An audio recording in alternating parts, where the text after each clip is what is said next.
Hello students, ये question है जो कि पहले आ चुका बोर्ड में, इसलिए बहुत इंपॉर्टेंट हो जाता है फॉर अपकमिंग एग्ज़ाम्स। तो इस क्वेश्चन में कहा गया है कि there is 2.4 into 10 to the power minus के 18 coulomb positive charge on a conductor. यानी एक कंडक्टर के ऊपर 2.4 into 10 to the power minus के 18 कोलाम चार्ज है। State how many electrons are decrease or increase.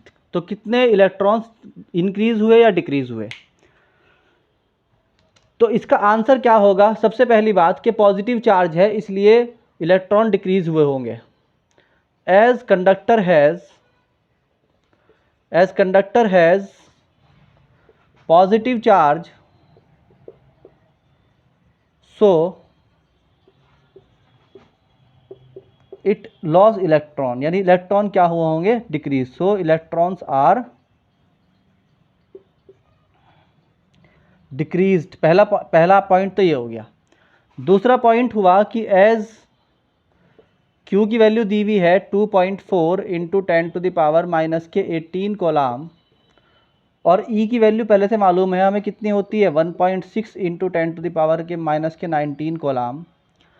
And हमें यहाँ पर पूछा गया है कि what is the number of electron, जो कि हमने स्मॉल n मान लिए। बात समझ में आई कि नहीं आई। जैसे कि आप जानते हैं कि according to quantisation Q equal to होता है n E, so n become Q over E। अब देखो Q की वैल्यू कितनी है 2.4 into 10 to the power minus के 18 ओवर E की वैल्यू कितनी है 1.6 into 10 to the power minus के 19। यहाँ से अगर आप 8 से डिवाइड करोगे, पॉइंट से पॉइंट चला गया तो ये 3 हो जाएगा, ये 2 हो जाएगा, ये पावर ऊपर जाके क्या हो जाएगी प्लस के 19, तो ये हो गया 3 ओवर 2 इंटू 10 दैट इज़ 15। ये आंसर है इसका कि 15 इलेक्ट्रॉन डिक्रीज हुए। आंसर। अब करते हैं अगला क्वेश्चन।